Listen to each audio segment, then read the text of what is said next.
Kiriko Mechanicus. Hello. How to Catch a Butterfly. It's super fascinating because it's not like most of us are sitting around writing letters to the killer in prison asking him to talk. We shouldn't be doing that, by the way.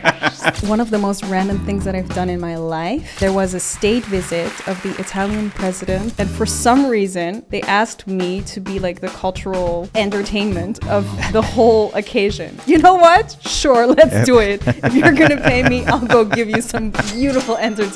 And then I wrote a poem about tomatoes and I read it for the president. He shook my hand. He was like, molto bello, grazie mille. I have no idea if he liked it, yes or no. Hey, I'm Zach Newmark. This is Dam Yankee, and that is Dutch-Japanese filmmaker Kiriko Mechanicus. I'm super excited to have you here and to talk about your new film, How to Catch a Butterfly. People in the Netherlands will be able to see it soon, but it is about to debut internationally first. Kiriko, thank you so much for joining us. Hello. Thank you so much. This is great. It's so nice to have another documentary filmmaker sitting in the chair talking to us about their films. This is lovely. It's so nice to be here. Your new film is going to premiere very, very, very soon at South by Southwest in Austin in March, and it's called How to Catch a Butterfly, and it's super fascinating because, I don't, maybe it's better if you describe it, but it's about your connection or your sense of disbelief with a series of crimes that took place in Atlanta. Mm-hmm. And I would love to hear more about it. Yeah, so How to Catch a Butterfly is a short film that I made. I started thinking about this project for the first time when this crime that you just described was committed in 2021. And I don't know if this is part of a lot of people's collective memory, but I think for a lot of Americans, it is. It happened on the 16th of March, 2021. A 21-year-old boy named Robert went out to kill 8 Asian women in massage parlors in Atlanta. And later, it became clear that he did this as a result of a very sad and depressing porn addiction that he had. So he thought that he might be able to suppress his desire towards these women by killing them, which is a very twisted thing, of course. And I'm from here, so Atlanta is a place very far from my life and a place that I don't think about very often, but it felt very personal to me because I am Asian myself. I'm half Asian. And I realized when I had read about this incident that it somehow also felt as if I was part of his sick desire. Or I felt that the way that he looked at women was a way that I was also very often looked at by other men. And then I tried to sort of discover what this desire was and how it was part of my life. And I started doing a lot of research myself just on my laptop, and it became a movie. I mean, there were 2 things in the film that you referenced specifically. One is that you felt as if many of your previous boyfriends had a sort of fetishist or idealist version of what an Asian woman was. Yeah. And another was using different apps to communicate at random with men who answered your request to interview. Mm-hmm.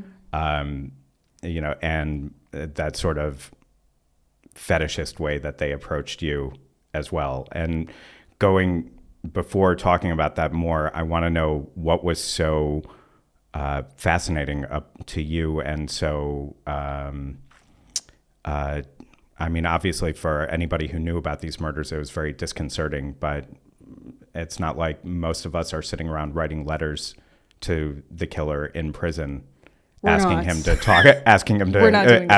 discuss it. We shouldn't be doing that, by the way. So what was it that made this so crucial for you that you felt like you had to reach out to him? Because it almost felt like it was cathartic, the way that you were writing these letters. Yeah. It's I mean, first of all, it is a truly horrific thing that he did. So I think initially it was a lot of anger that I had towards him. But in this anger, there was also strangely a part of me that not understood, but felt connected to him. Because he's a 21-year-old boy, not a kid, but basically a kid. And I find it, I mean, I'm not from the States. I've never really lived there, but somehow something in me understood that what he did was not his responsibility fully. I felt that it was also partially the climate that he grew up in. Part of that might have been, the culture that he was raised in. And it was all these external factors in his life that made him do what he did. And funny enough, I feel as if my life being maybe subject to this ethnic fetishization, I also felt as if a lot of these external factors made me the woman that I am today. And that somehow the expectations that others have for me as a woman, as an Asian woman, as a sexual object, in a way, as a child, you're so moldable. I mean, the only thing that you really want as a teenager is to be loved and liked, and you really throw away all of your self-worth in order to achieve that. Or at least that's how I lived my teenage years. I don't know if it's the same for you, but you're so moldable, so vulnerable in those years that it does shape you in such a fundamental way. And somehow I felt that maybe this Robert and I had been molded into something that we didn't want to be, and that we were both looking for a way out. And he did it in a very sick and demented way, and I did it through making this movie, I guess. His crimes were often, or have often been described as being hate crimes. Do you think that's fair? That a fair assessment? I think it is a hate crime. I think it's also partially some form of psychosis that he was in, or really an illness that made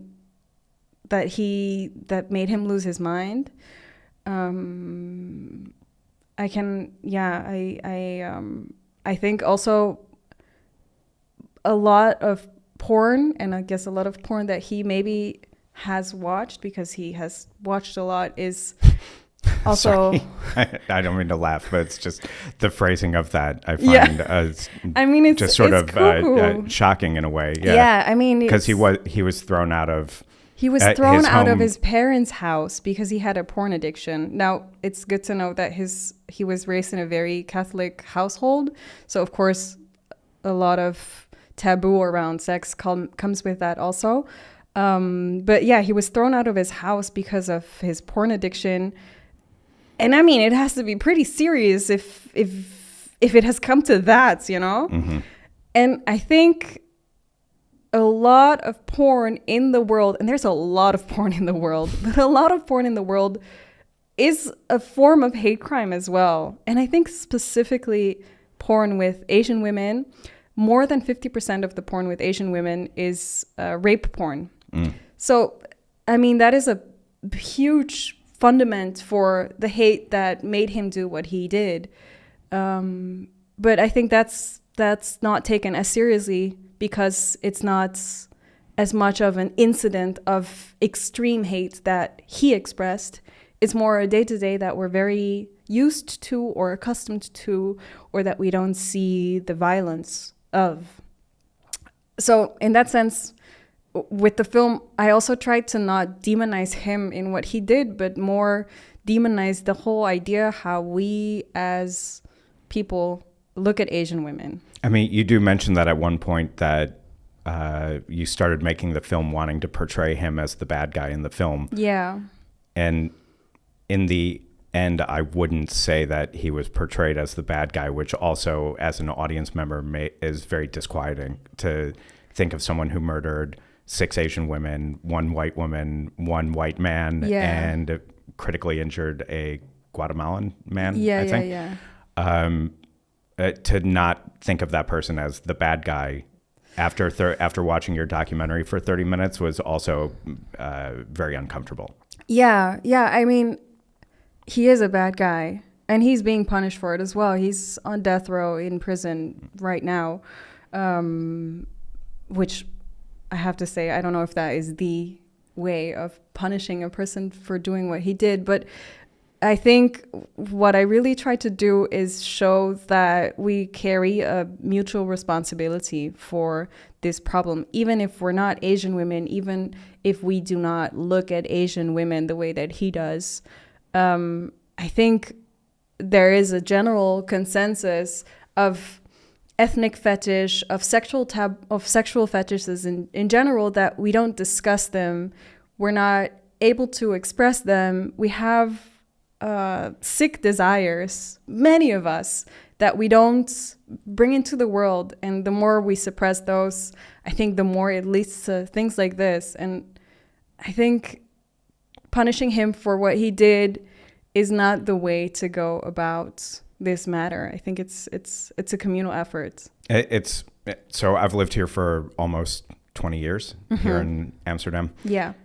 Listening to the way that you describe him as being maybe not fully culpable for his crimes, and your own personal feeling of, am I responsible, or am I doing enough to change people's images of what, an Asian woman is, or what that means? Is that your Dutch half speaking? Because it really sounds like your Dutch half, and the way people here, or the way the justice system here approaches someone who does a horrible crime, and examining, to what extent they're actually responsible for it. I don't know. I don't think I have as much capability of looking at it from an outsider, because I'm so Dutch and I'm so used to being Dutch and thinking Dutch, I guess. But yeah, maybe. I mean, we do have a culture of being very open and honest in how we discuss our sexuality. I think there is this general consensus, at least in the Netherlands, of sex being something that you should be able to talk about or see on the street in the red light district. But it can sometimes also be a facade of like openness that I feel here in the Netherlands. I don't know if you experience that as well, but I feel like there's this, because we have this high standard of openness, it also limits itself to a certain extent, where you feel like, but are we really digging deeper in the parts that we're still not, being able to talk about, because we need to also keep it gezellig, Right. Keep it cozy. And of course, there's a difference between us sitting here in Amsterdam and two random people sitting in a cafe in some small village in the Dutch version of the Bible Belt. Definitely. Yeah. I would like to talk there with you as well, but I don't think we'd be invited very easily. Oh, I don't know. I don't know about that, but I'm also wondering, because where you talk about your personal responsibility as well is also in your film. You discuss kind of how you adapted your own sense of sexuality, or a performative sense of sexuality, to kind of adapt to the Asian porn, or the porn featuring Asian women that you found online. Yeah. And that was kind of in an effort to be found desirable. Yeah. And is that what you mean by feeling culpable, or feeling responsible in your own way? Well, so in my film, I talk about how I started watching porn when I was around 13, 14. And I think maybe it's something that my generation does, but I would say a lot of people, you don't know anything about sex, because most parents don't talk about sex at that age. And then it's kind of something that you laugh about with your friends. So you try to figure out online, as you do with most things, what it is. And I don't know if it's just me, but I don't think it is. You just try to copy whatever you see that you think is expected from you.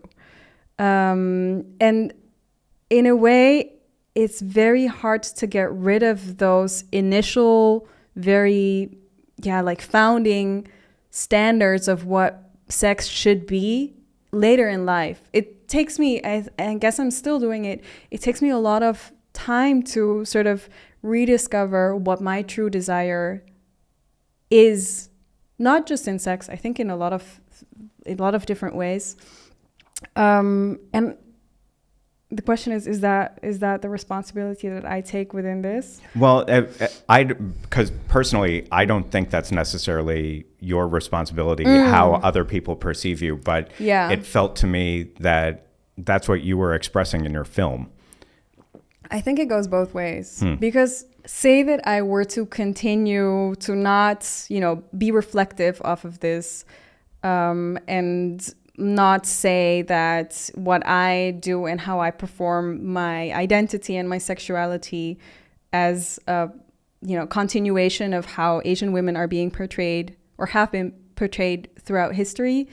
I mean, I do carry some form of responsibility in at least being conscious of it, maybe playing with it, making my own form of it. I mean, at the end of the day, I will still be an Asian woman. Have to a certain extent, but it's also the only person that can change that view of what an Asian woman is the Asian woman itself, in a way, as long as I'm given the opportunity to do that. Friends of mine from different backgrounds, like friends of mine from Suriname who are Black men living here in the Netherlands, for example, other friends of mine from diverse cultures back in the States, often feel like being in that position is exhausting. It is. It is, period. I definitely think it is, but I also try to create a form of art by questioning myself in that way. Now, I do have to say that I do it to a certain extent. For example, I think in my life I've gone through like a lot of waves in how I deal with this sexuality thing. So as a teenager, I would really make myself most wanted as an Asian woman, doing everything I could to fit this ideal. Then I think around when I was 21, 22, I figured out, oh, wait, I'm holding up a standard that is not mine. I'm going to do the complete opposite. And I started, kicking around and making myself into the complete opposite. That is also around the time that I said that I was not dating white men anymore, that I just didn't want to do it because I didn't want to be in the position of being objectified in that way. So, and that, I've had a few exceptions, but mostly that is something that I still do in order to protect my own personal peace. Kiriko, how old are you? I'm 30 years old. Okay, so this is sort of a realization that you had, 9 years ago, or the better part of a decade ago, really. Yeah. So, of course, publicly, I do it because, or publicly, I do question these things because I think they are of a greater societal importance. But for myself, I don't want to have these questions within my sexual life anymore because it is indeed super exhausting. But I mean, in a way, also a bit sad if I say so myself, because I am excluding a very large part of the population in the world. Also sad, I would say, because a large part of the population is excluding their own opportunity to get to know who you are. Definitely. Yeah, definitely. But yeah, I mean, it might be subject to change also.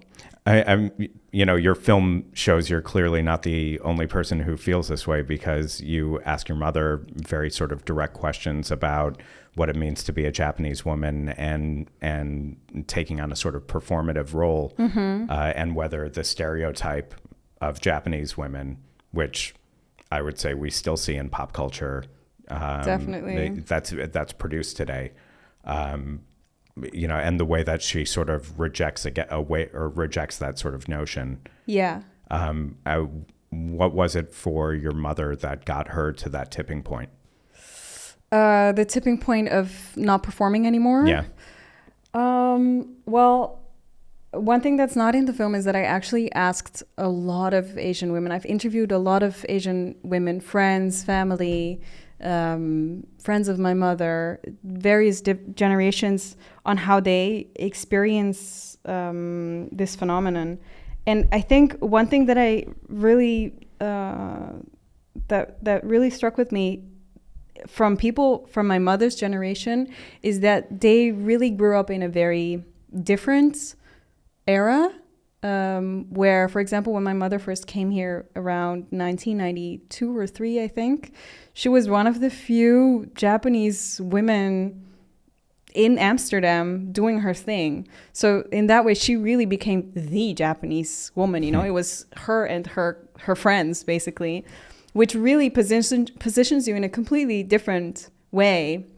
A friend of mine, a Chinese friend of mine, she was describing that her mom, when she first moved to Italy, they were living in this small town village, and that her mom was the only Chinese woman in the village. And through that, she sort of became like a superstar and sort of like this embodiment of someplace else, somewhere else. And it really gave her a lot of confidence and charm, and she really embodied that superstar position that she was put in.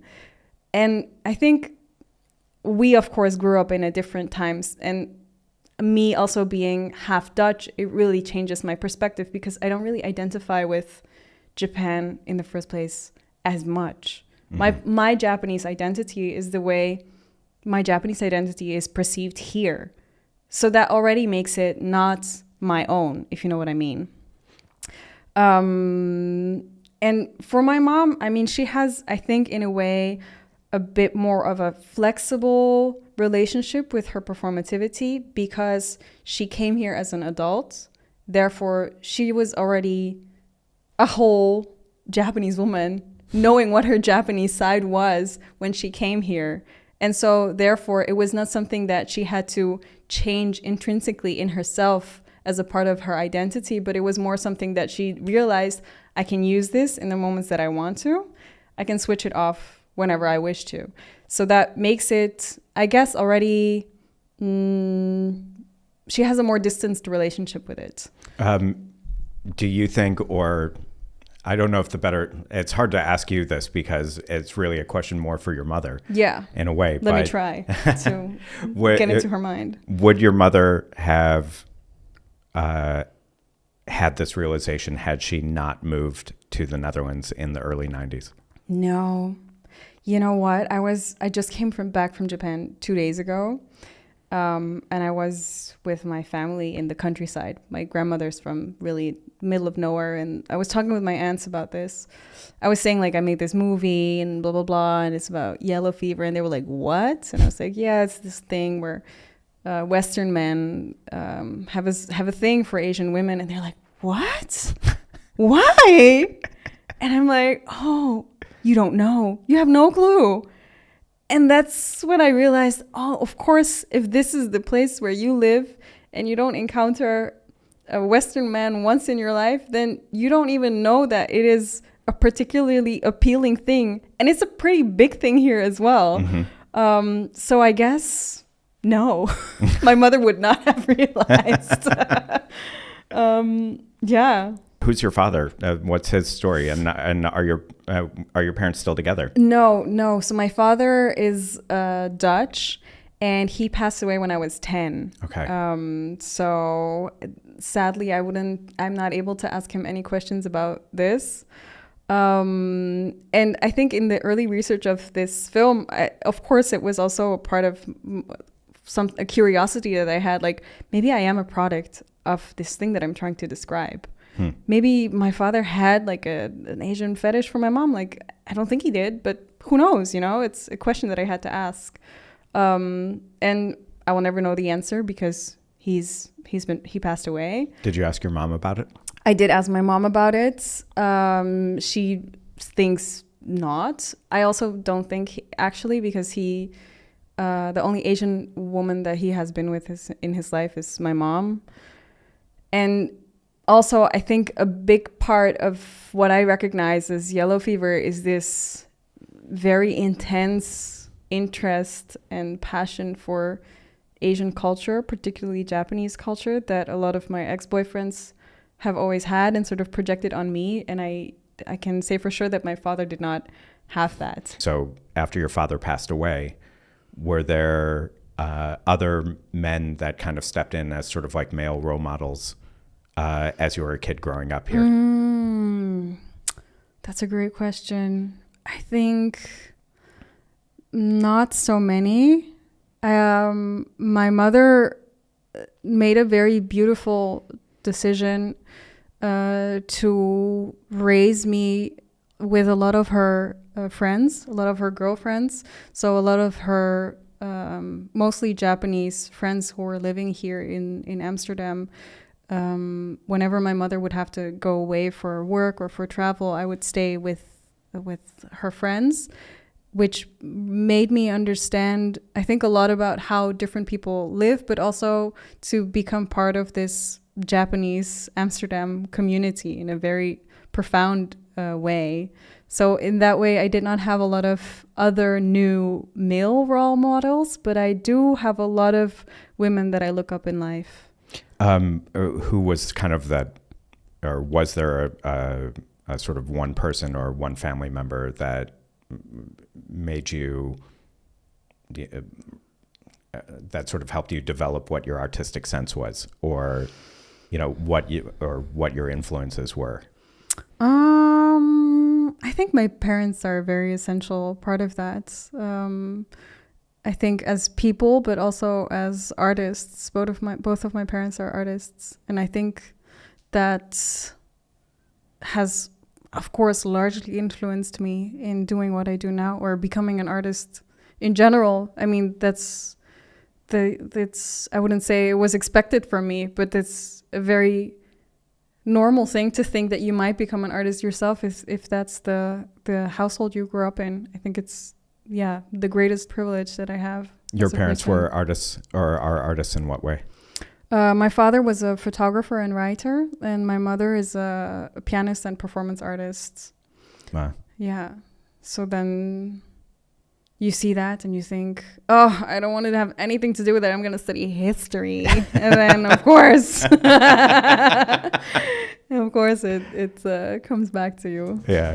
Before we get back to the show, I want to talk a little bit about energy. Lately, I've been feeling so much more focused when working and recording at home. And a huge part of that is because during the day, I'm actually able to stand up or sit down at my desk as much as I want and vary my position because I'm using the FlexiSpot E7 Pro standing desk. I upgraded because I used to deal with that typical midday slump. The back pain, the brain fog, all of this that comes from being slumped in a chair for 8 hours. But this desk has been a game changer for my productivity. It has these C-shaped legs that give me so much extra room underneath, and it's incredibly stable because each leg has its own motor, and the whole thing can even hold up to 180 kilograms, so I don't have to really worry about anything. And plus, for someone like me who hates a mess, it has this magnetic hidden cable organizer that snaps on in a second to keep everything looking nice and clean. The LED screen on it even lets me save 4 different height presets, so I can go from sitting to standing with one touch. And honestly, the biggest endorsement isn't even from me, it's from my kids. I also got the FlexiSpot sheer ergonomic office chair, and it's so comfortable that I've started finding my children camped out in my office. They keep trying to steal my desk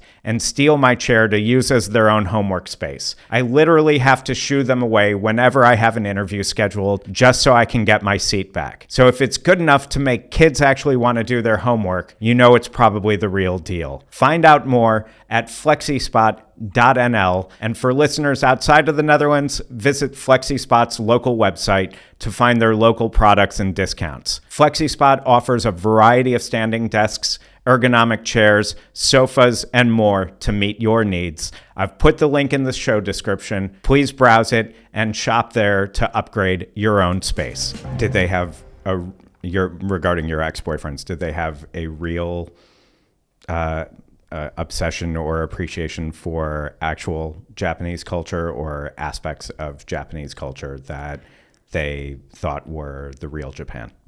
I think it differed from boy to boy.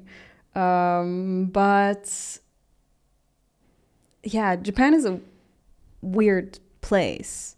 And there's definitely certain things about Japan that make it very interesting and I guess like a very beautiful holiday destination for many. And I think for some people, it really becomes this sort of fictionalized Disneyland of things are very different around there, but also kind of similar to here because it's like technologically advanced and it's kind of Western, but also everything looks just off. And then there's a lot of people who sort of go on turbo in this passion or in this way of looking at Japan, where they go into anime, which becomes like their religion almost, or people who go like deep into samurai culture and like have a newfound obsession for that, or closest I came were videotapes that I had to order from like the back of magazines of Japanese wrestling matches when I was a teenager. Cool though. I love that stuff. It was like before there was an internet. I'm like ordering VHS tapes in the mail of guys smashing fluorescent light bulbs over each other's backs. And I mean, like the craziest stuff happens there. And I think Japanese people also have like this very interesting and I think also quite beautiful talent of really being very focused on one thing and mastering it. So I guess that's also a similar approach to how these people look at Japan. Is there a piece of pop culture that in your opinion is really more like a champion of Japan as opposed to a portrayal of a stereotype or pushing some idea that we've seen played out again and again and again?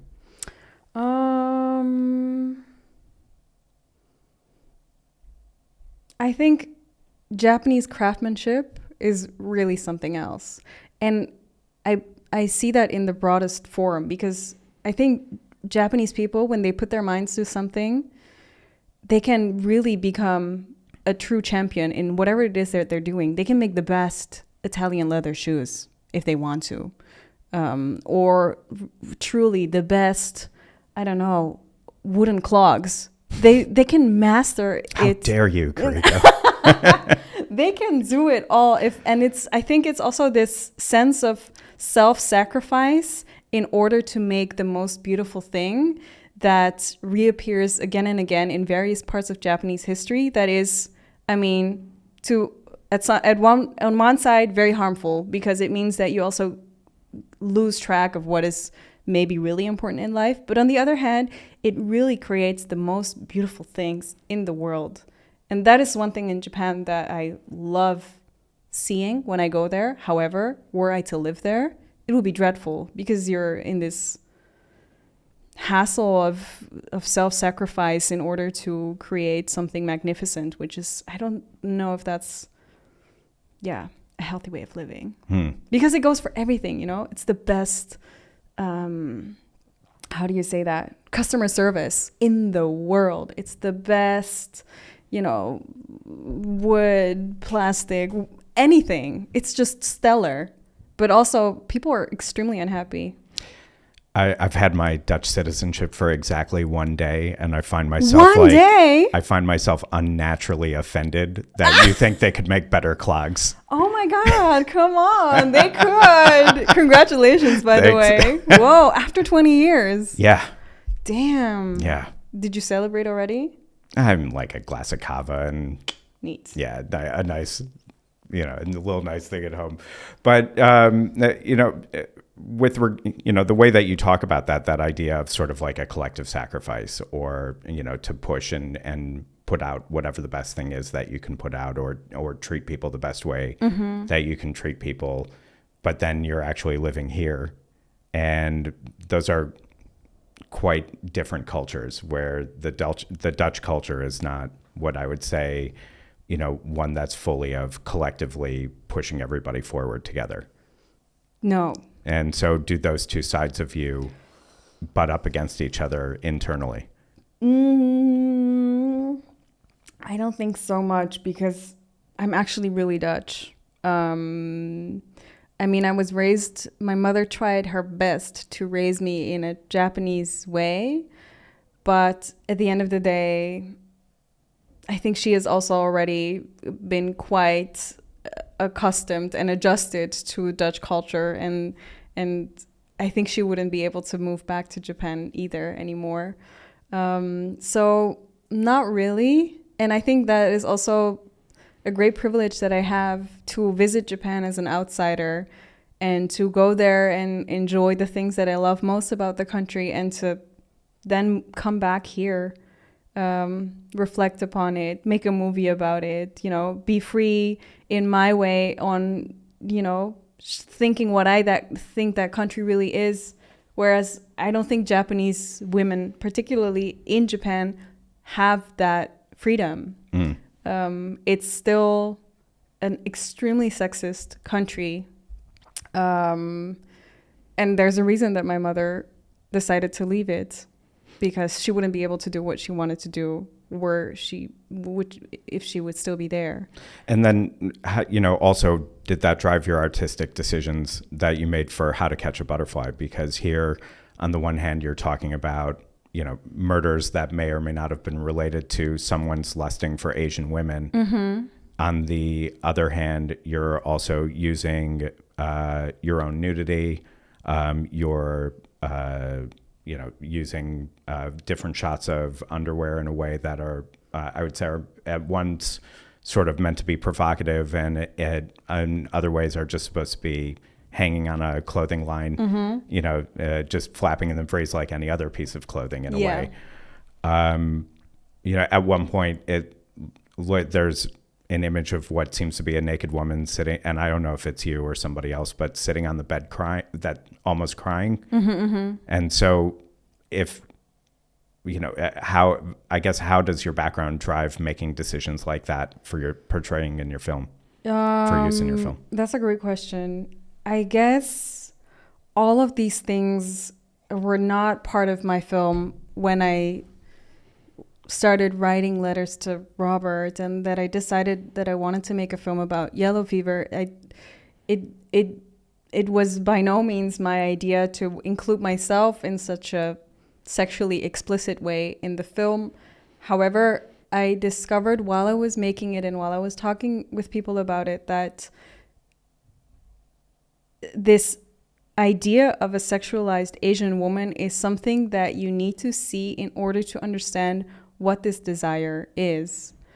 And also, I mean, I'm making quite a big jump in saying that this thing that this Robert did by killing these women because he saw them in a specific way, that the beginning of that already starts with this mild obsession that some people have for Japan. And saying that those two things are connected is, I mean, maybe quite radical. I don't think a lot of people think that those two are connected at all. But because they are, in my experience, I figured I have to show what this obsession is and sort of go to Japan and show all these things that people admire about this country and also seduce them in that way, and showing all these sensualities that this country sells in order to also show what the violence is that lies underneath it. Was it intentional that some of the scenes that you have on the street in Japan at night kind of give you a sense that you're looking through the eyes of a stalker? Yeah, or maybe not a stalker, but... Or a predator. A predator, and I mean, there is a lot of people who walk through Japan with those eyes, and I wanted to discover what it was to see Japan in that way, because I guess it's not the way that I see this country, but I wanted to, get to grasp this need for this sexual satisfaction that is actually about oppression and suppression. If this is kind of a radical viewpoint and you're not really a stranger at all to discussing your work, you've done panels at Dabali, for example, you've done interviews in newspapers, longer form interviews. Are you expecting any criticism, negative criticism about your perspectives? I'm sure that will be part of it. I mean, I'd be shocked if it wouldn't be. And I actually would like for there to be a discussion about this because, I think, of course, one important thing about this story is that it's very much from my perspective. So what I'm saying is this happened, a huge shooting incident happened, and I have a sexual history, and I find that these things are related to one another, which is kind of cuckoo, Like, it's not as if I'm saying, this, it's a big jump that people have to make, and I fully understand it if people would not want to make that jump with me. Well, in the case of these murders in particular, the targets were at massage parlors and, sex work facilities, really. Mm-hmm. We're not talking about somebody, in this case, who is targeting a school, for example. Mm-hmm, mm-hmm. So it's someone who was targeting sex workers and not virgins, for example. Yeah. Is that why you feel like it ties up with your own sexuality? That's a good question. Let me think on it. I think there is a reason why there's a lot of Asian women working in sex parlors anywhere in the world. There is a reason why the biggest industry of sex tourism is in Asia, in the Philippines, in Thailand. And these are all things that are a result of how we look at Asian women, on how we look at, Madame Butterfly, the opera that was created over 100 years ago. It all trickles down to this idea that an Asian woman is a woman that can be dominated, a feeling that comes very close to my heart. However, this experience of these women who were killed is very far from the life that I live. I'm not a sex worker in Atlanta. These women were Chinese and Korean, not Japanese, which is already also a big difference. However, to Robert, it doesn't make a difference. Mm-hmm. And I think that is where it comes so close to my heart, is that we live all of these different lives with different desires, but still all of these women get reduced to this one thing, which is a butterfly that needs to be caught. And depending on who you are, you have to relate to that in some way or another. You play the part, you set yourself off against it, you use it in moments that is convenient to you, like my mother. But you always have to, in some way, understand that this butterfly is a part of who you are and how you will be perceived for the rest of your life. And because of that, it feels as if the sex worker who was killed and me share an idea of who we are. He didn't respond to your letters. He did not. Are you going to send him a copy of the video in a way that he can watch it, or a transcript of it if he can only read emails or letters? So I don't think it will be possible for him to see the film. I think I don't really know in what form of prison he is. I mean, I think it means a lot if you're on death row, and it makes quite a difference on how your jail experience is rather than just being jailed. However, I did write him a letter very recently, and I told him that I made this film, that he is a part of it. that I hope that he's okay with it, that I try to have as honest of a reflection upon what he did in this story, and that I also said that I try to not demonize him within this narrative. Are you in contact with any of your ex-boyfriends? Oh, you know what I did? I didn't interview my ex-boyfriends. I did try to interview some of them for the film, but none of them were willing. Understandable. However, I did interview the ex of my ex, who's also a Japanese girl, like the girl that he dated after he broke up with me, which was a crazy experience. Also a very wild thing to do, to be like, hey, I know we share an ex-boyfriend and we share the same looks. Do you want to like get coffee and talk about this? It's not a normal way of contacting someone on LinkedIn, you know? And I think that was a very eye-opening experience for me as well, because you have all these assumptions on who this ex-boyfriend is and why he liked you, and then you see this girl and she looks like basically the same as me, but just like slightly different.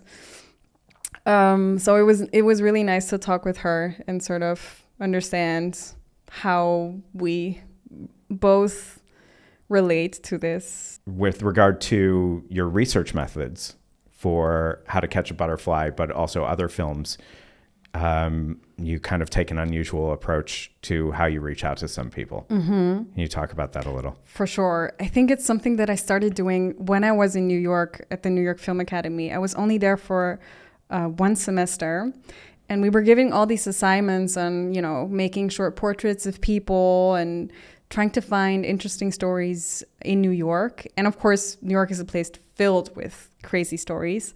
However, I figured this was 2017, maybe. It was the rise, the heydays of Tinder, may I say. And I was very single and also just excited to discover the city through people who were from there or living there at least. And I used Tinder extensively to not only date, but also find interesting people that I could make films about.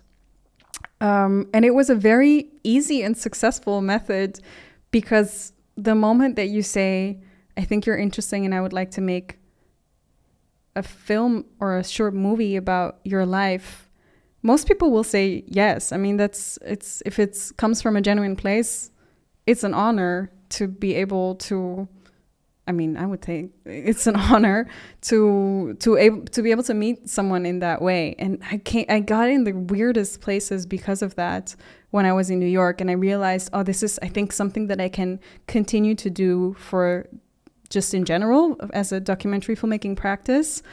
And in How to Catch a Butterfly, a big chunk of what I know now is because I was on a lot of dating websites which are specifically only for Asian women and Western men. Most of them also have an idea that you're looking for your future husband or wife there. And I made a lot of profiles as myself, saying I'm doing research for documentary filmmaking about Western women and Asian women. Western men and Asian women, and I spoke with tens and hundreds of men and women also about this. And the beautiful thing is the internet creates a new space of openness. It also creates a space for extreme aggression, of course. Mm-hmm. But a lot of my prejudice on these men also disappeared because I was able to speak with them in such honesty that I've really come to understand this phenomenon in a much more truthful way. I mean, also some of the reactions that you got were horrendous. Yeah. Horrible.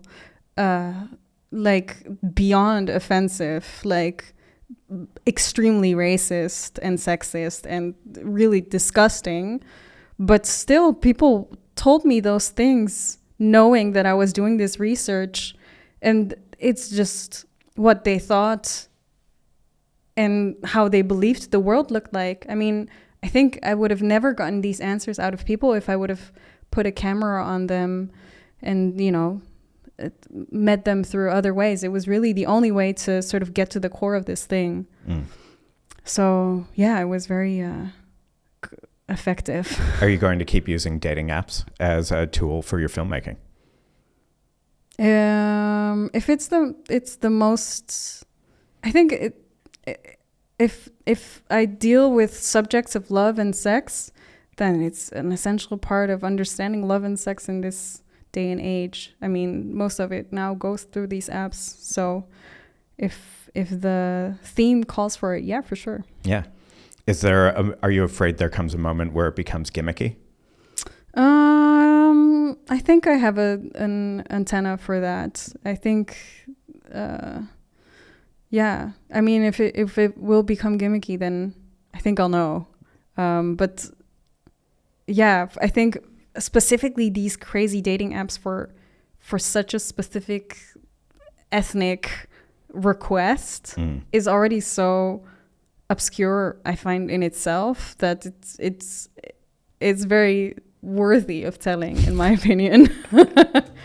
I want to take a quick second to talk about something that's been on my mind, and probably yours too if you've been following the news here in the Netherlands. We have 18 million people living in this incredibly stable country, but the government and the central bank has been sounding the alarm for a while now. They want us ready for a 3-day emergency. We're talking about things like cyber attacks or extreme weather that could actually knock out the grid or the internet. And look, I'll be the first to admit it. I saw that government booklet they sent out a few months ago. I looked at the checklist and then I did nothing, because running around trying to find hand crank radios and specific water pouches is a massive hassle. But that is where Prepos comes in. They've basically hacked the government checklist for you. They send out these incredibly well organized boxes that have everything you need to feel confident if things go sideways. I upgraded mine to include a survival knife and some power banks, and I'm sure some people will want the kit for dog owners that includes a whistle and, yes, poop bags, because even in a crisis, you can be a responsible Dutch neighbor. It's easy, it's all in one place, and it takes the what-if stress off your plate. Right now, you can get ahead of the curve. Go to prepos.com and use the code PREP10 to get 10% off your order. That's prepos.com, PREPOOS.com, and use the code PREP10. Be the person who's prepared, not the person running to the empty supermarket. I mean, you have all this extra footage of these women in your lives or exes of exes. You know, are you thinking about doing a second part? Or doing something with that footage? Yeah, I mean, I would like to make a longer movie out of it. Not now, but I think at some point, yeah, the film feels as if it's not fully finished yet. And I think it's really, it would really carry the story to a higher level to also includes all these different perspectives on different women on how they experienced yellow fever. So at some point, yeah, for sure. If you feel like it's not finished yet, why release it for its international premiere in a month? Well, my intention from the beginning was to make a short film. And I think, yeah, it was for me. I mean, you can tell when you look at the film as well. It feels like a very, like, I wouldn't say I made it on my laptop film, but to a certain extent it does. It's just me chatting with people, me on the webcam. It feels very like made with my hands, and I wanted it to feel like that. So one thing that I don't mind at all, I would say, in cinema in general, is if something feels like a longer research process. And this feels like one chapter of a larger story that will maybe come out in, I don't know, 10 years from now. And why South by Southwest? Why debut it in Austin, in Texas, as opposed to, Hot Docs or IDFA or somewhere else? Well, I think the story is quite American because it deals with this Robert and because it deals with a phenomenon that also manifests for a big part in the US. I mean, also here, but I guess it's something that is pretty big in the States. So that's why we thought that it would be nice to show the film there first, because also the murder of the Atlanta shooting, it's part of a collective memory of a lot of Americans. Mm-hmm. And here, I don't think a lot of people remember it or necessarily even know about it. And yeah, I think it's also nice. Nice is not the right word. Good. If you have this new perspective on something that you thought that you knew of, this Atlanta shooting, and it's I think it's important that you look at it from a new way and also reframe your own memory of it. Will you be speaking on a panel at South by Southwest about it, or doing a Q&A? I think there's like the Q&A after talk. Yeah. What are you expecting from that? I don't know. I've never been to Austin, so I have no idea what. Have you ever been to South by Southwest? I lived in Austin for 4 years. Oh, wow. I went to university there. Oh, but cool. when I went to university, South by Southwest is much different than what it's become now. Yeah? Yeah, it was like 10 times smaller Okay. than what it is now. It was, and it was almost exclusively focused on music for Right. most of the time that I was there, and, started getting more into film and, this weird thing called the internet. Towards the end of my time in Austin. Okay. Yeah. Well, I think then you have a better idea of what that might be like. Well, no, not really, because, I think, on the one hand, just by being an industry, it's a mix of being like a consumer festival and an industry festival. Mm-hmm. So on the one hand, I don't really know what kind of audience you would get. And at the same time, your film has a lot of cross appeal to different groups, whether it be industry or locals or students. Yeah. University of Texas is, a huge university, and it's right there. Yeah. So I'm just kind of curious what you think you're going to be asked, and how do you prepare for it? I think I would really love it if there would be a lot of critical questions about the film. I think we live in an era where there is a lot of talk, stories, narratives about identity and whatever that may mean, and I think that is extremely important. But one thing that I hope is that this very personal story about my identity really becomes about a lot of problems that we face now in the world, in the US, anywhere, which is the violence that Robert was instructed from society to do what he did.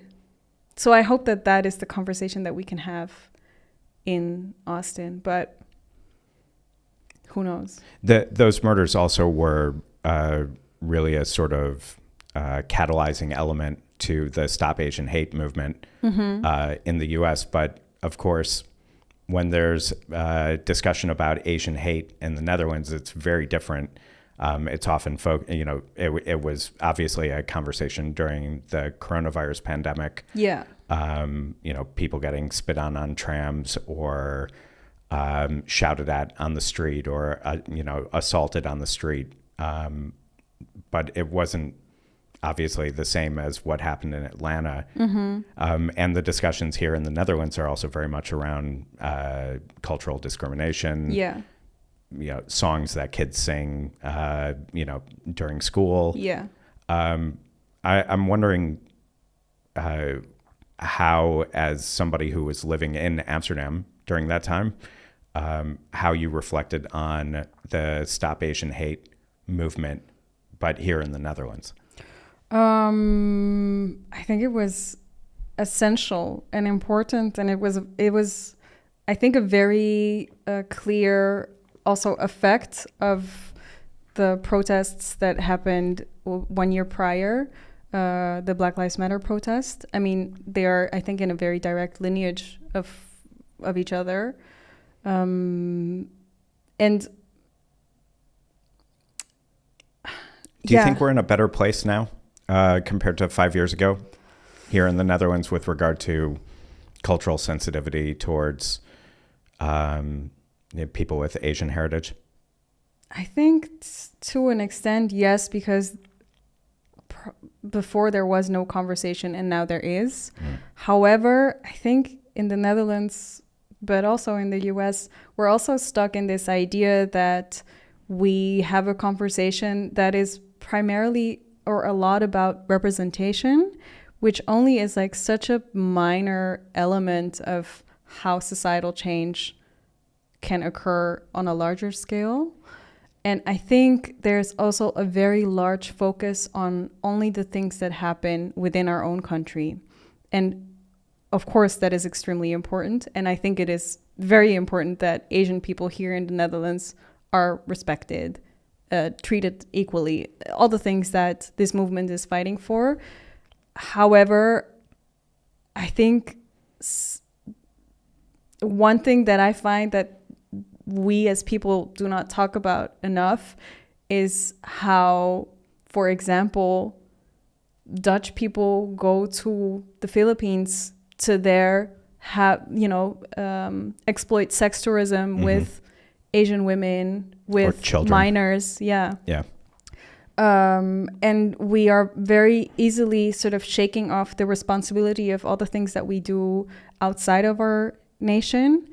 And I think the Netherlands particularly is a country that throughout its history, but also now is extremely potent and violent in all the things that we do abroad, which, it should be a larger discussion, in my opinion. I would argue it's more of a discussion now than it was 15 years ago. For sure.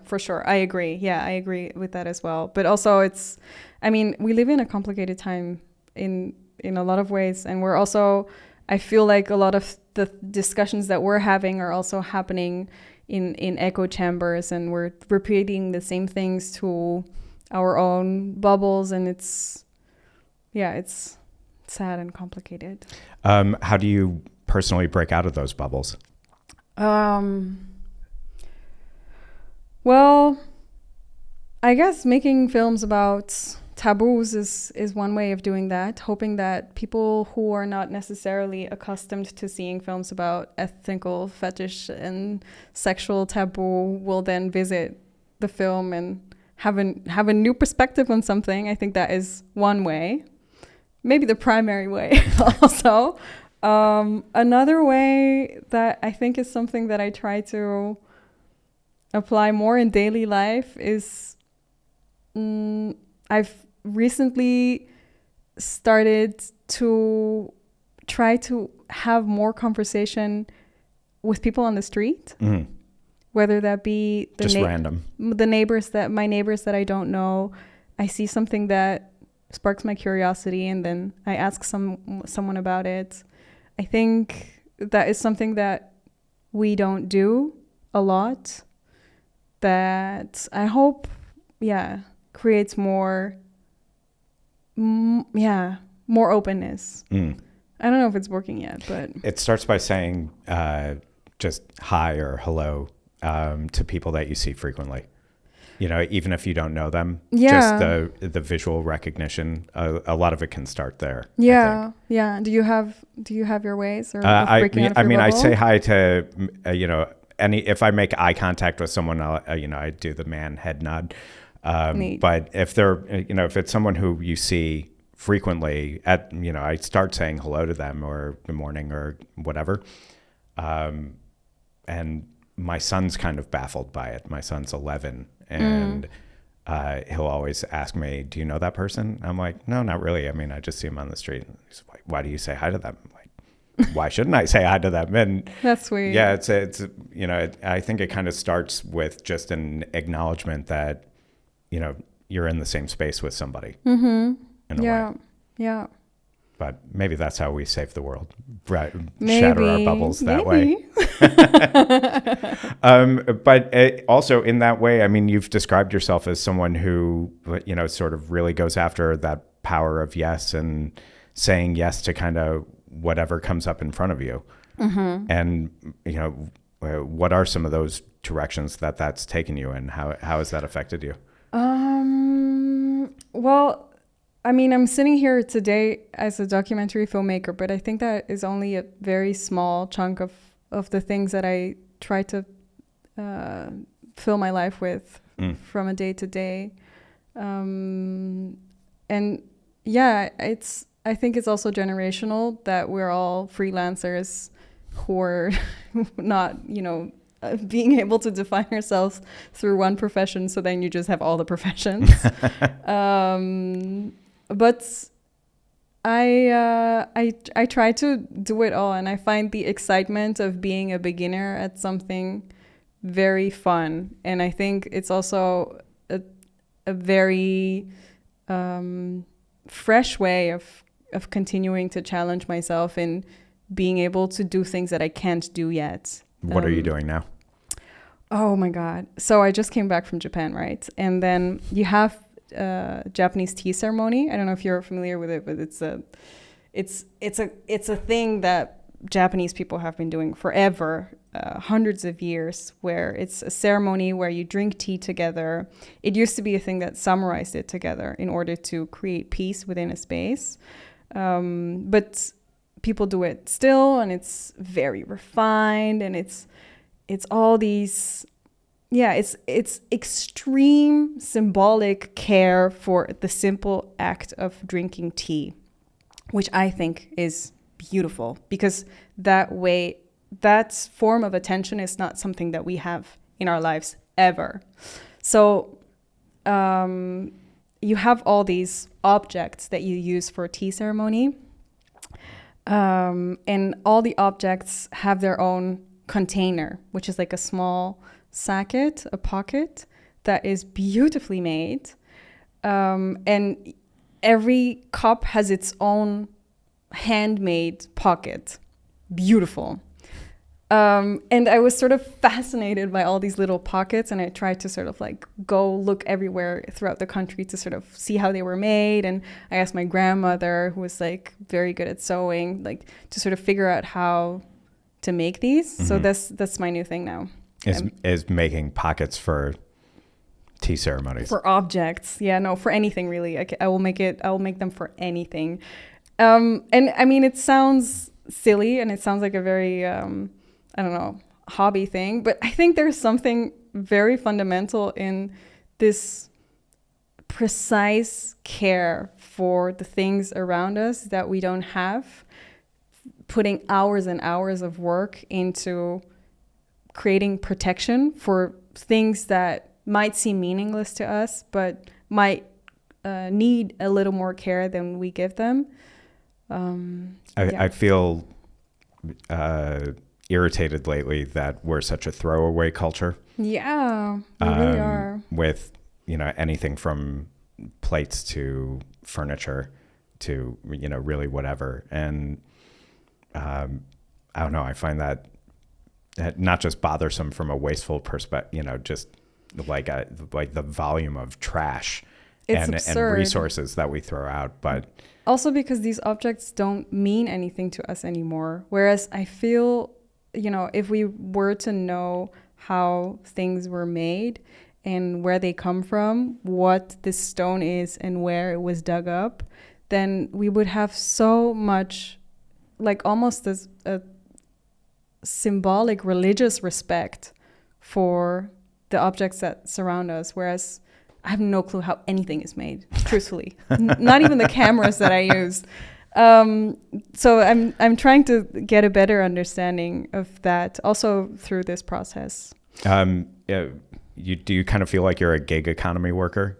What is that? Well, it's, a gig economy is, where you're taking all the jobs that come by on platforms or as gigs, and you're, even though you make these documentaries and you're one of the lucky few documentary filmmakers to get funding from the Netherlands Film Fund at a time when these forms of funding are getting reduced and reduced and reduced and reduced, mm-hmm. and broadcasters have less and less money that they're able to spend. Do you feel like you're a gig economy worker? Definitely. Absolutely. Hell yeah. I mean, We're hustling. We're all hustling, and I think it's yeah. Part of me is very much saying yes to the hustle because I have to. Yeah. And it's true. I'm extremely lucky to be able to make this film. Make plans for a new film. It's still, there's not a single documentary filmmaker in the Netherlands who is able to live off of making documentary films alone. That's just not the climate that we live in. So therefore you have to, of course, find your hustles elsewhere. However, I'm still lucky enough to only be doing things that I want to do. I say yes to a lot of the things that come my way, but I also say a lot of no to work that I don't want to do. I don't do commercial work. I don't enjoy doing it. I think it goes against a lot of the things that my documentaries are about. So I make choices there as well. But yeah, I do the most random things for sure. What are the most random?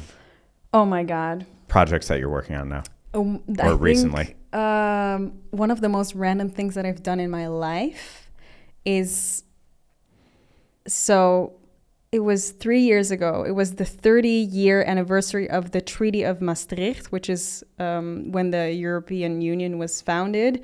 And there was a state visit of the Italian President Mattarella, here in the Netherlands. And for some reason, I have no clue how this happened, they asked me to be like the cultural entertainment of the whole occasion.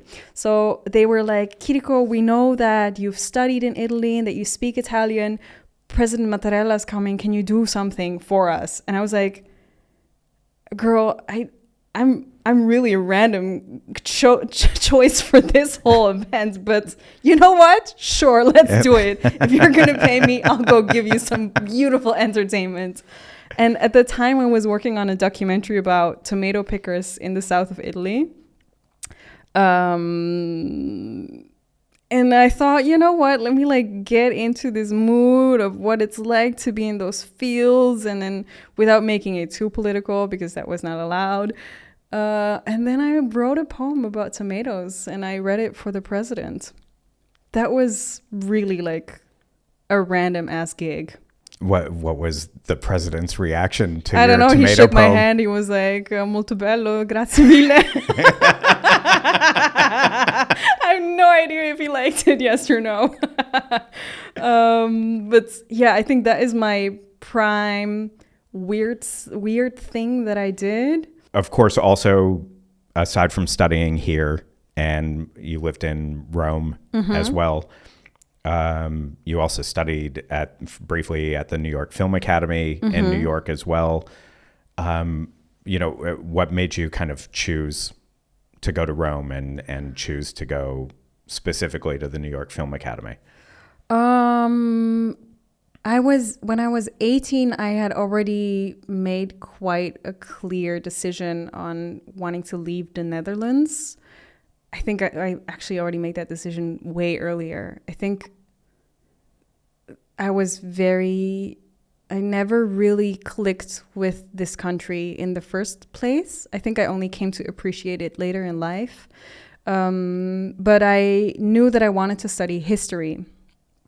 And I had this very romantic idea of what it would be like to study history in a place like Rome. And then that's what I did. I moved to Italy. I first studied at the Italian university there, then very soon discovered that was complete chaos. So then I decided to go to the American University in Rome, and then I finished my studies there. So I stayed there for a good 5 years. Had a lot of Italian boyfriends with yellow fever. And then at the end of those 5 years, I sort of came back in the Netherlands. Oh no, then I went to New York for 1 semester, which was part of this period. And I think the reason why I went to New York, very practical. My best friend in college was from New York, and I was able to stay at her house. The dream. Which was the dream. It was in Soho. I could walk to school practically. It was a real dream come true. And the New York Film Academy is a very amazing school for kicking off a film education. And I got how do you say burse in English? You had a scholarship or a subsidy. Right, yeah. And I got a very a generous scholarship, so that allowed me to go there for a couple of months. And I think that is where I really discovered that documentary filmmaking is what I wanted to do. Because you also studied documentary filmmaking at the Netherlands Film Academy as well. So what was first the moment that you actually knew that you wanted to go into film? And then where was, what fueled you to actually go into making documentaries? I was in Italy. I was in an American college in a liberal arts school, which the beautiful thing about liberal arts is that you study one thing, but then you also study all of these other things. And I had a number of professors there who were teaching film, and I just had like a couple of, minor classes about film because I liked watching movies. But I really discovered the beauty of cinema there, and then most of my days consisted of watching films, obscure shit that they would recommend to me or were part of my program. And I think there I understood also how it related to history, because I had this major in all of these things that I thought were important for people to know in order to continue to live what I thought was a meaningful life. Mm-hmm. However, I also knew that what I was doing, which was sitting in the library hours and hours on end, reading about things that had happened in the past, was not something that I wanted to pursue in my personal life, but also not something that I wanted to ask other people to do. And documentary is one way of showing how history plays out in the now in a very concrete way. And also the way we create narrative, in how we create narrative of what has happened in the past, is something that we do in documentary. And it relates to each other in a way where you both, within the telling of history and within the telling of documentary, have to know for sure that what you are saying is truthful from your perspective, because otherwise the reader or the viewer will not believe you. Mm-hmm. It's also important to note that your films are artistic storytelling forms of documentary and not talking head documentary. They're not BBC. Documentary. No, definitely not. Yeah.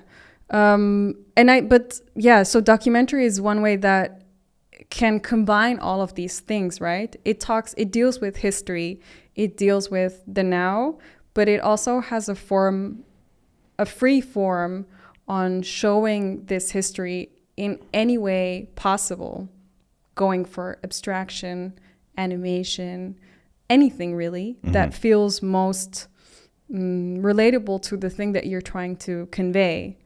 So I figured, I think this is the way that I can tell the history that I think people need to know in a way that feels exciting and truthful and new. So that's what I then pursued. And then I thought, I have a university major. I don't know if that will really give me the credit of making cinema. So I then moved back to the Netherlands and I studied here at the Film Academy. And if you didn't really feel like you had a connection with the Netherlands as a country, what was it that drew you to come back here and still make it your home? Well, initially it was because I fell in love with a guy here, and then so that was like the practical reason. However, I do have to say that the Netherlands has a very beautiful documentary filmmaking history and culture. I mean, ITVA, one of the biggest documentary film festivals, is here, which is only something that I discovered when I had moved back here. And I think that is one thing that I also really appreciated in the Film Academy here, is that there's a very strong foundation of being truthful, but also having a lot of artistic freedom in doing that. I mean, some of the best documentary films, in my opinion, come from this country. It's really one of the things that I like most about the Netherlands. So that was my whole new way of rediscovering the Netherlands was through this lens and through this love. Are we at risk of losing that form of documentary? Absolutely. Because yeah. we had as a guest a British filmmaker named Mark Isaacs. He was showing his film here, Synthetic Sincerity, and we were talking about that. And he also had shot an early documentary that was BAFTA nominated about just following people up and down in an elevator at a flat in London. Beautiful. And speaking with people as they're going up and down about their day or about their lives in that moment. And he expressed a lot of, I don't know if regret's the right word, but he expressed a lot of concern over how so much of the funding for documentaries is going towards these sort of formulaic talking head. It's hard to even call them pieces of film. They're really pieces of television, I would say, and not necessarily in a bad way, because I also enjoy watching many of them. But why is it that we're either losing our taste for these artistic documentaries, or that funders are not recognizing their value?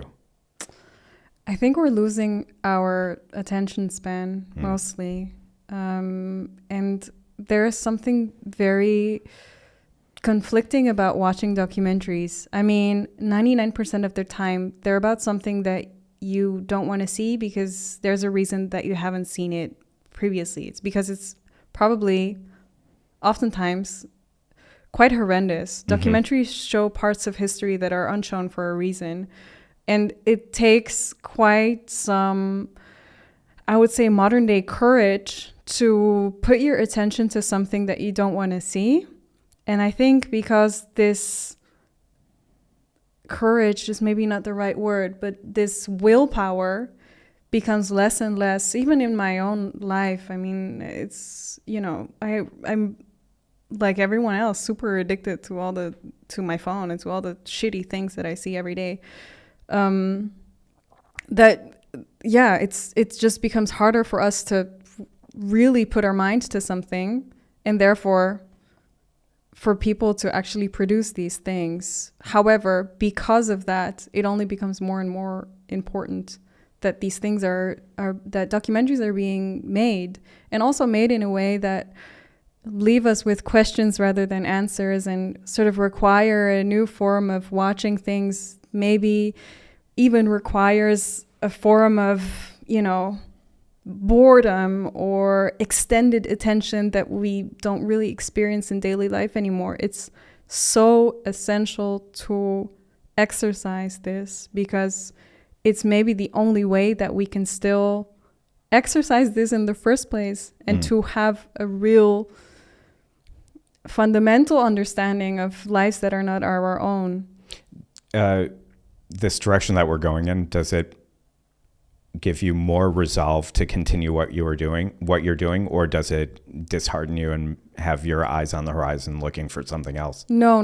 I think it motivates me a lot more, and maybe it even radicalizes me a lot more to make things that are more complicated and more difficult to understand, and maybe even more abstract, because I feel like that is something that it becomes so rare in life that it becomes almost an essential need for me to make it and for others to consume it.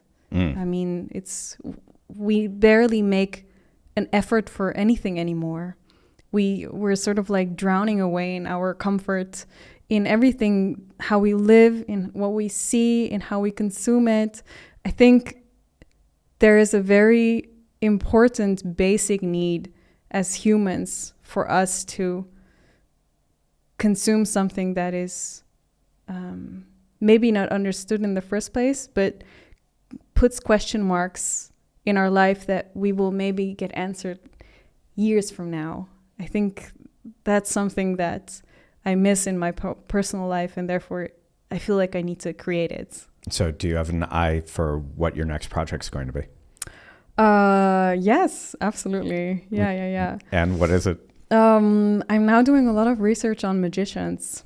Really? Yeah. Why? Well, I think magic is well, I think magic is super fun and beautiful in the first place, but I think they also protect something that we don't have, that we don't have in our Western Dutch secular life. Here around me in my life, there's not a lot of religion, there's not a lot of mysticism, there's not a lot of wonder for the unknown. And it's not that I'm trying to find this form of religion in life, but I do see the importance of it. And I think magicians are really protectors of this wonder that we have, that we're born with as children, because it attracts us so much when we're young to get an understanding of this one thing that you will never understand how it actually comes about. And I think that's important to keep alive. So I want to discover how magicians do that and really put them on a platform to the protectors of our wonder. Even the bad ones? I'm curious about the bad ones too. I mean, there's also a lot of crazy, especially in the US, there's now this great magic war going on about these magicians who are putting, how do you say patents? Patents. Patents. They're patenting their They're tricks. patenting their tricks, which is like the least magical thing that I can think of. But it's also telling us a lot about how we're losing our magic literally in life, because even the magicians are losing it. What was the moment that you thought to yourself, you know what, this would make a good documentary, going after magicians? I think it's when this war happened, or my boyfriend's into magic. I mean, like, he just likes to do card tricks and stuff, but he's pretty good at them, I have to say. And he was telling me about this patents war in the US, and I thought, damn, like, there's a lot of depressing shit going on in the world right now, but this really like takes the cake. Like, fucking magicians are fighting over their rights on magic. Like, where is hope left if even they are fighting over such damn boring bureaucratic matters? You know, what do we have left to laugh about? And then I thought, oh, maybe that makes for a good film. Who are the magicians you want to talk about, or that you want to speak with about this? I have no idea, but I don't know. I don't know yet. But I mean, we have a lot of interesting magicians here in the Netherlands as well. And there's also this whole culture of internet magicians that's like now booming, which is also super interesting. And you were saying what you think will make this a good film. What do you think will make this a good film? Well, I think one thing that I miss in my own work, but I think in documentaries in general, is a sense of hope, which I feel is the thing that we need the most right now. And I hope that this film can offer that, because the magicians have this sense of showing something unknown. And I think that is exactly the thing that I'm looking for, and I hope to spread through this film. Kiriko, where can people find out more about the projects that you're working on? The internet. The internet, of course. Go back to this horrible thing where yes, you're addicted take to out your phone and right follow now. Kiriko Academy. You can follow me anywhere as long as you put my name into any search engine. Something will pop up. I know you're not really allowed to say how people will be able to watch your film in the Netherlands just yet.